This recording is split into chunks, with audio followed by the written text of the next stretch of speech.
Hi, welcome to Community Focus here on Channel 6 TV. Glad you could join us tonight. I'm Kenny Fogel. We're here tonight and we're going to be talking to you a little bit about some things going on in your community, and it affects us all. So just pay attention tonight. I've got somebody that's come home, and he lives in former Marion County, living here in Bradshaw now. Father Terry Bradshaw. First of all, welcome to the show. Thank you. Tell us a little bit before we get into the show. A little bit. You've made a pretty round trip. I mean, you've been several places since you left the sleepy little town of Lebanon.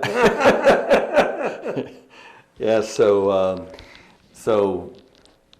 I was, of course, in Bardstown 30 years ago, right? And that was my second assignment as an associate pastor, and enjoyed being here with Clarence Howard, and learned quite a bit. 2 years, and then was made pastor in Louisville, and been there for last 28 years, and now back here at St. Joe and St. Michael's. Was it a shock going from the rural community into, is there much difference going, say, like Louisville? I mean, this is a community. I know growing up in this community, the priest, I grew up around Holy Cross, Father Birch. Yeah. Father Birch, he ruled. I mean, he didn't just rule the church. He ruled the community. He ruled the school. I mean, it was everything. Right. Is it that way in Louisville, or is it? I can't imagine a community in a parish in Louisville that much. I'm sure there is to some degree.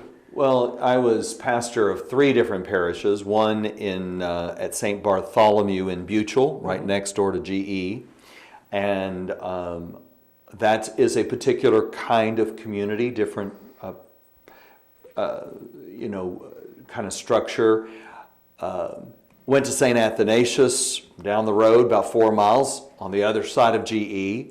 Another unique, every place is unique, has a different sense of community.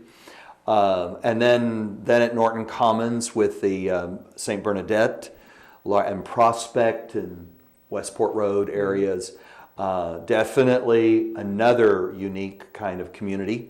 So, and of course back to Bardstown. And again, I notice a difference in the communities. People here, when you get introduced in Louisville, you get one name. In Bardstown, you get a family tree. And that's like Lebanon too. I mean, it reminded me of being in Lebanon and my family and things like that. You not only wanted to know, well, who was this person, but you wanted to know their family, and to understand where they lived, and they used to live here and now they live here, kind of a thing. So you don't get that in Louisville. There's a lot more, I think, anonymity there. In other words, even neighbors may not know neighbors, and they move in, move out more in certain areas. St. Bartholomew would have been a more stable community with people being there for longevity. So different. I know growing up, like I said, the church was the community. I mean, in many degrees, it's still the same way here in Bardstown and Lebanon as well. I mean, there's more churches now, and there's different churches. I mean, I know growing up, I thought the whole world was Catholic until I went to high school. So I didn't know. I mean, I'd heard of people that weren't Catholic, but I'd never met one. So it's a different thing when we talk community. So I guess that's what I wanted to talk about more today. Is I know this community, all communities need something to make them work, to make them right. And the church, I don't know if it's diminished in the last many years or not.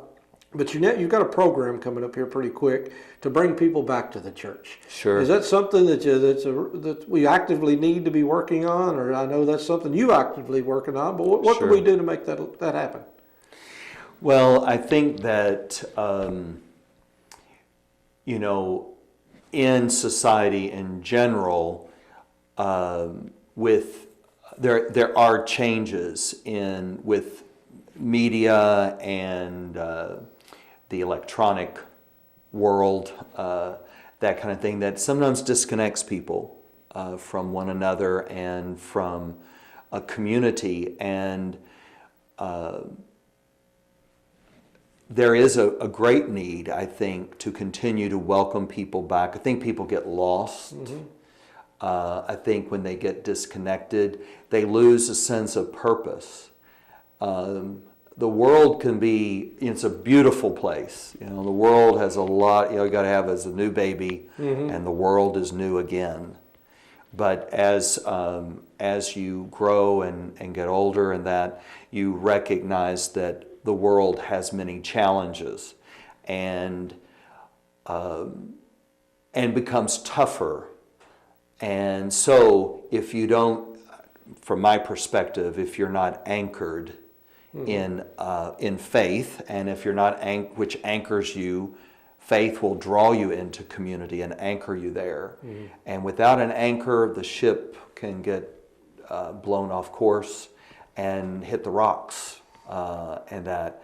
So there are a lot of things that want to pull people away from their roots and from their community and from even one another. You know, people that are in the same room texting each other. You know, it's and I'm not anti. And you have to go along with technology because it's part of our culture, and it's going to be here whether you accept it or not. But I know that, like, to understand one another, like 85%, I think, of communication is nonverbal. So we understand each other better because we learn to read people's faces. Are they bored? Are they excited? Are they incredulous? Do they have questions? None of that comes through a text message. I had that same conversation today. Why does somebody get mad when you say something on text when they don't get mad when you say it in person? Well, there's the reason. That's right. You don't have a smile on your face in text. That's right. That's right. And that's why we were built for community. I think just as social beings, but particularly from a faith perspective, we were built for relationships. And those relationships are nurtured by face-to-face encounters and understanding one another and compassion for one another. That's part of what I think a church community, brings. It brings a relationship to one another, but it does so in the context of a relationship to the higher being. What do you hear though when you're talking to people that say, "I don't go to church anymore"? I know they say, "I still faithful, but I don't go to church." Are they too busy, or they just don't see the value? What is the reason people are? What's the diminishing? What's keeping people away? Well, I think that it's hard to locate all the factors, and I'm sure it's different for different people. To me, what our faith offers is a very profound understanding that goes beyond human logic. Now, I love human logic because I was a mathematician, and so you and I can't even talk to each other. Yeah, we might like that logic stuff. Yeah, so I know logic, and I both philosophically and also mathematically, right. And I really like that. I love science. I enjoy that a lot. But what I know is that logic only will tell you so much about the world. It'll only tell you so much about the meaning of life, the purpose of life, and ultimately what we're about. And so if you don't go deeper than logic, and in our society, one of the changes, I think is the proliferation of science and scientific explanations, often as a kind of an alternative to religion, or even as a challenge to religion. And of course, I love both of them. Yeah. And those are reconciled to me. But if I had to pick one, I would pick religion, because logic will never give you the reason for your living. Well, that makes a lot of sense. I was reading Thomas Merton here just recently, and that's one of the things Thomas Merton was saying. He said knowledge is the worst, probably the biggest damage that we've done to the human race, because as people think that if they can't explain it, then it doesn't exist. Right. So, and you put it in very, very good terms, or the way you said. He said it much more. It was harder to read when he said it. Yes, a little esoteric, yes, I understand. But he has, had profound insights into many things, and so we're really blessed to have somebody that can think that way and pray that way and invite people into deeper. Well, who are we losing? I know that when I was growing up, the older generation didn't miss church. Simply, every Sunday you were in church. I mean, you said your same seat, same everything. Everybody knew where they were going to be. Just to come outside church, we'd stand and talk. Are we losing the older ones? Obviously, some are dying off. Sure. But is it the younger generation? Who is our target that we really need to get them in church? Yeah. There are many options. It's one of the changes I see. When we sat down to eat, you had your food on your table. Right. And you didn't say, well, I want chicken nuggets and not meatloaf. In some ways, we weren't given the kind of options that young people are given today. We weren't even asked our opinion about whether to go to church or not. Do you want to do this or not? I think that all the options that young people have makes their life in some ways very more difficult, because they have to make so many choices, and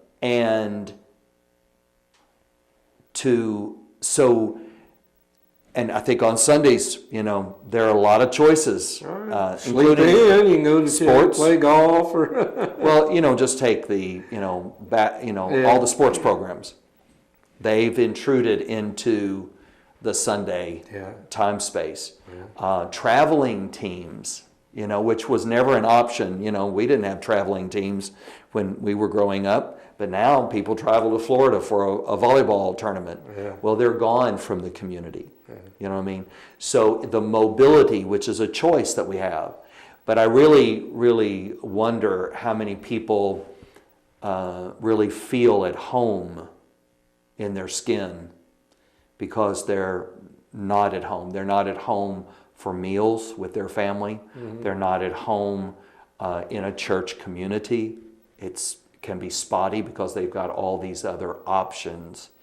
And more options does not make for good choices, always. Sometimes those options are poor options, or poor choices that disconnect them. They're doing many things, but they're scattered and anchored. Now, I don't want to be I don't want to be negative about some of the wonderful opportunities that are available, but I think the being anchored in that which is eternal, which is going to make an ultimate difference in your life here and what happens later. Right. That option is being chosen. In many ways, that option, is challenging. I don't find anything about church. If it doesn't have a challenge, then it's not being faithful. Because really, what I understand the message to be is that what God invites us to is a deep life with Him, and that is not the easy road or the wide road. Without temptation, you really don't have a challenge. Without getting up and going to church on Sunday mornings, where's the challenge? You're right. That's right. You're right. Well, I'll tell you, to me, the world's a noisy place. There's no question about it. Goodness, yes. And deep down, I guess if I had to really deep down and say, why do I go to church on Sundays? To me, it's the most peaceful place in the world. Yes. when I was a child, I was just couldn't wait for Mass to be over. Now I'm aggravated when Mass is over because I wish it would go on, because now I got to go back out in this noisy world again. Noisy world. Well, you know, I had the opportunity to go on a 30-day silent retreat. I've been on 2 8-day silent retreats, and anyone who knows me knows that I can be a fairly verbose person, a lot of words, but I wanted that opportunity and to really shut up for a while and give God a chance to talk to me. And when you're silent long enough and you're listening, it is interesting what you will hear and what you can, what becomes very clear. And that's what the noise of the world does, is that it doesn't bring clarity. It often muddies our minds and our hearts.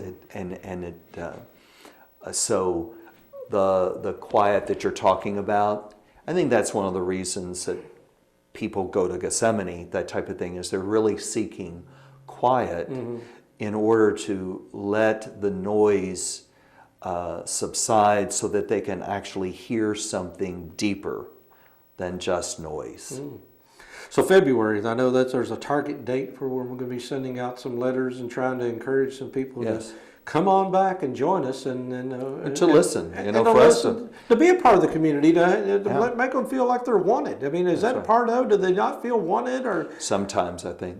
Or it's also listening sessions. Like, that's the key thing, is that we want to listen to people, to hear, because they may have maybe they stopped going because they didn't feel understood, or that it didn't make sense to them, or for a whole variety of reasons. So one of the things that we want to do is to listen, to be able to listen and to hear, and that makes possible a dialogue and the communication that's very important in this relationship that I think God wants us to have with one another. Well, we're only here for a short period of time, and I think we just get wrapped up in the fact that we think we're going to live forever, but we just don't think about tomorrow. I mean, we're going to be, I hate to say this, not here longer than we are here. So I think somehow that message gets lost. I don't know if and not coming to church certainly doesn't reinforce the message, because you got to hear that. Even though some people say, well, I can pick up the Bible at home, I can pray at home, but do you really? And do you really do that? And that's the question. Yeah, and there's more. I think we're invited into more than what can happen with our private prayer. I love private prayer and prayer between, with the scriptures, prayer with, like I said, I did 30 days of silence. I don't know that I can do that. Which, was a wonderful invitation and quite a challenge. But still, Christ said, where 2 or more are gathered there, and when he sent his disciples out, he didn't send them alone. He said, you can do without a lot of money, extra sandals, walking stick. He sent them out bare bones in many ways. Yeah. But what he didn't do is send them out by themselves. And you need community. You need this relationship, because if you don't have relationship with others, the relationship with God gets skewed.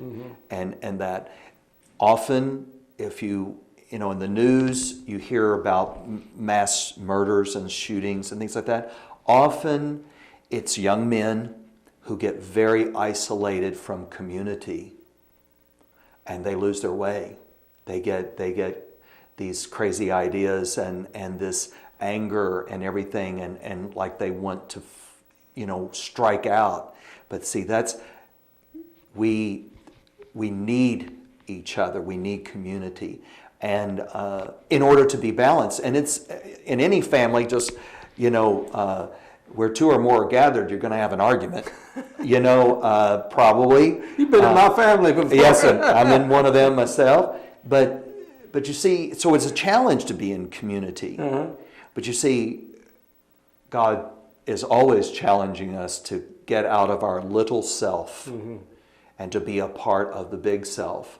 And I think, especially for people who have children, that little child is totally dependent. And unless you abandon the child, which is a terrible thing for a parent to do, or to, not be able, but that child will demand that you go out of yourself, out of what you want, because at night that baby's crying, or that child is hurt, or that child, needs you to hold their hand. In other words, that child draws you out of that little self, and you become part of this bigger world, this big self, which is what God is inviting us to do. And I think that's so powerful. Same way with community. It's like a church. It's the family of God, and it draws you out of your little house and your little world into the lives of others, where sometimes they've got bigger problems than you do, or they have a shoulder to lean on. It's a very powerful thing. It's something that obviously means a tremendous amount to me. And I've been a priest now 35 years. You think you're going to make a career of it? And just might. But I always say it's never boring. Yeah. I've not been bored at all, because so much happens. Well, we certainly want to invite people to come back and see what they've been missing, or maybe feel whatever they've had a problem with. Now, I know you're open to people coming talking to you directly. I mean, that's part of it. I know you and I have had this conversation. It's not only you're, as a priest on the altar, you're trained to counsel people and trained to answer questions and be there as a spiritual guide in many ways. And the Catholic Church has, I don't say changed a lot over the years. I mean, it's had to adapt to, as you mentioned, technology and things like that. Yes. Pope Francis is obviously he's on Twitter. Yes, he is. So we're seeing a much different Pope than we've ever seen before. Well, the Church, I think, as we study our history, and to learn from it and to see how the Church has adapted throughout the ages. There have been periods of time when the change didn't seem very rapid, but you and I know, I know when I used to crank the engine of a tractor. I remember that. With a metal thing. I remember coil oil lamps. Now, I didn't have to use them regularly. We did have electricity. But just even in the short time that I've lived, which I consider it fairly short, but just the amount of the rapidity of change, how much change has happened and how quickly the changes come, just getting used. We never too far. We never took a picture with a phone, and then this becomes obsolete the day you buy it. We didn't have that kind of rapid change, and I think that can be exciting, but it also can be unsettling for young people and for everyone, really, because of just feeling like having to keep up. Yeah. With on cue. And on cue. So how do you do that? Priest, you're really good. But one of the things we talk about change, and one of the things too is the continuity of the church as well, because a lot of it still. I went to Mass. What stuck in my mind is I was in France several years ago. Went to Mass. Yes. Obviously didn't understand the word because it was all in French, but I understood everything that was going on, because basically the church is the church, whether it's here in Bardstown, Kentucky, Lebanon, Kentucky, or Paris, France. Yes. So it's a. I really, I love the, that the tradition and the commitment to tradition, because, good things should be preserved. And that's exactly what Scripture is, a sacred tradition. And so as well as being flexible, which I think the Pope is inviting us to be, and especially with the mercy of God, that flexibility, and yet the being really rooted. And I love studying that tradition, and I'm very committed to that because it's kind of the DNA of our relationship with God. If you have too many mutations, then it's called, I think, cancer. You know, right. Too much rapid change and losing the structure, losing what is stable. But there's always one thing I learned is that without structure, you have just like a balloon with hot air. But if you just have structure and no breath, no spirit, then you've got a fossil. And what we are is both structure and breath, the ruah of God, the breath of God. And that's what makes a living being. So you need both that structure, but you also need to have life. And that's what the balance is. And that's why renewal is always take a new breath, take a deep breath, and let God breathe through you. But don't lose the structure that keeps you stable and anchored and rooted in what is true and good and beautiful. Well, we certainly want to invite people back and come back. And so the church is inviting you home. As simple as that, coming home. And I know you've got St. Joe Church, for example. Now, your Mass schedule, I know you changed, or after you came here, you changed the Mass till, I think it was 4 o'clock on Saturdays now. Yes, 4 o'clock. And that's a little more inviting for people. And, yes. So the church is doing its part to try to make it as easy as possible for people to come to church. And and if you're going to Meet the Press on Sunday mornings, that's always my big thing. They play it again on Sunday afternoons. So